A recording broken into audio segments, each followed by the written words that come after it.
Happy 2018. Here we go. We have an administration that seems, at least on outwardly, a little more friendly to firearms than we were used to dealing with over the last 8 years, but we've still got some problems. And if we don't address them soon, we're going to be in a whole lot of trouble.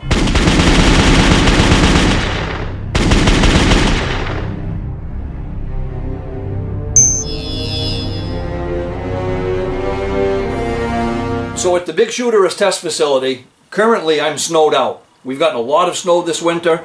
I had some trouble opening it up, and it's been difficult to be able to get out to get some trigger time that I can share with you. I'm doing the testing I do at some other facilities, but it's not a place that I can sensibly record. So we're just going to be talking today. Hopefully I'll have a few other clips for you in this video, but for the most part it's talking. What we need to discuss are bump stocks and fast firing devices. We've got some big problems coming, and there's a whole lot of misunderstanding out there. There's a propaganda machine on the left, there's disinformation being spread, and unfortunately it's penetrating our own community. Shooters, people that believe in the right to keep and bear arms, I've actually heard say, well, who needs a bump stock anyway? Those are ridiculous, that's just a toy. And while it may be a toy, if we don't hold together right now and work together, not fight amongst each other, we're going to have some serious problems. First, let's talk about how these actually work, because that seems to be where a lot of the disinformation is pointed. These stocks, contrary to what you've seen on the news or what your friend the gun expert has told you, don't alter the function of a semi-firearm at all. Not one single bit. This stock does not make the gun shoot any faster than it will without the stock. The only purpose of the stock is to allow you to be more controllable with it. So if we allow these stocks or devices to be banned that actually don't alter the way that the firearm functions, we're going to open up a whole can of worms, and it's going to look a lot like Canadian gun control. It's important to share this with people because most people think this stock, these bump stocks, are a conversion device of some sort. And you can talk to anyone you know that knows how to use one. You can shoot a semi-auto without a bump stock exactly the same rate of fire as you can shoot with one. And that's what a lot of people don't understand. It's not a conversion device. It is only a device to make it safer if you enjoy bump firing your guns. If you don't believe me, it's probably because you've had a lot of people tell you that this is a conversion device, so you may be under the impression it is. It absolutely 100% is not. The gun functions exactly the same with it or without it. Let me show you this quick clip of Tim from the Military Arms channel shooting his unmodified, regular off-the-shelf semi-auto AK variant with no bump stock. And you can see for yourself. All the bump stock does is allow you to be safer and more controllable with it. It's only a safety device. I know that sounds crazy, but watch this. It's as simple as can be. We can all learn something. Check this out. Here we go. Bump firing mustard.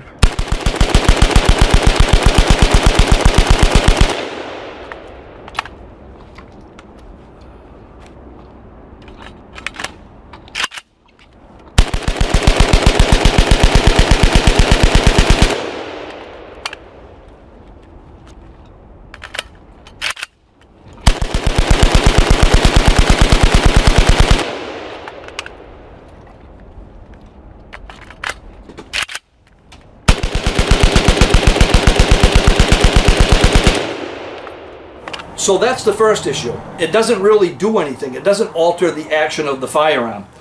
Something else that's really important, another point that we have to touch on, is the only reason that these bump stocks exist is so people can comply with the law. So people that are concerned with following the law, that enjoy firing their guns fast, have the ability to do so. That's it. They're only designed for law-abiding people. They're only designed for people that intend to follow, to whom it's important to follow the law. Otherwise, you would just make or buy a machine gun, an illegal machine gun, which has a lot more tactical purpose than this bump stock. This bump stock is just a small pittance of the rights that we have left that were taken away under that bogus Hughes Amendment when machine guns were banned.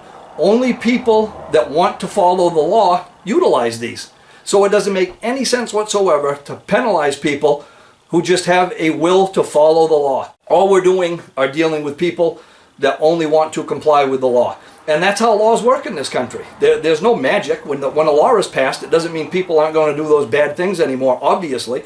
The laws work in this country because of voluntary compliance. And when we take things away from the people that voluntarily choose to comply, we're really not affecting the people that the legislators claim to want to affect. This is only the legal people.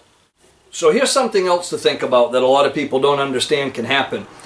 Just yesterday I found that residents of the state of Massachusetts, I know that won't surprise you, but hear me out, are receiving letters that if they own a bump stock, they have X number of days to get rid of it.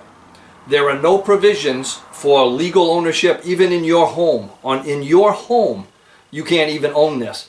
There are no provisions for transfer. There are no grandfathering provisions. You will have no money returned from anybody. You just have X number of days to get rid of it, or you will be committing a crime that will cause problems for you the rest of your life. Think about that a little bit. An item you own that you know, as well as I logically, does not alter the way the firearm functions. They've determined now, retroactively, maybe you've had this for 10 or 12 years, retroactively, that's now illegal. You have to give up your personal private property for zero compensation. Does anybody really think that that's okay? So there are people out there that will have you and I believe that this whole issue is much to do about nothing. And if we just give up these ridiculous stocks, that the issue will go away. I'm here to tell you that that's not the case whatsoever. It's only going to lead to more problems. And it's not just those of us in the gun community on the far right. Tim Harmson at the Military Arms Channel recently did an interview, a live broadcast, with Rick Vasquez, the former chief of tech branch at BATF. You can hear in his own words, this is opening a can of worms that will be completely subjective, especially with an unfriendly administration, with an attorney general that doesn't have any use for firearms. We can have just the type of shooting we do banned, and it will be a crime. Remember when ATF ruled that if you had a brace and it touched your shoulder, that constituted remanufacturing or redesigning a short-barreled rifle? Just something as simple as which part of your body it touched. If it touched your cheek, that was okay. But if it touched your shoulder, that would be a crime. That's gotten taken care of since then. But imagine that happening. Imagine being out shooting and you're firing faster than what the arbitrary subjective number is that whoever is in charge decides it's okay to shoot. Now you've just redesigned your semi to be a machine gun. We cannot go down this road. This is a very important issue, even if you think that these bump stocks are ridiculous. I hope that you found this video helpful. If you did, please share it with other people that need help understanding this issue. It's very, very important, much more than it's getting credit for. It's very important. If you did, please click like, share us with your friends in your vast social media universe. Subscribe to the channel if you don't already, and make sure you click notify so you see when we upload a new video. Check us out over on full30.com. They've got a wonderful video hosting site over there where we don't have the social media problems we do on some of the other ones. Check us out on Patreon. We've got a nice little family over there that allows you to participate with me a little bit more in the videos. And follow us on Facebook at facebook.com/guntestvids, where you can participate in the conversation on a daily basis. Till next time, have fun and be safe.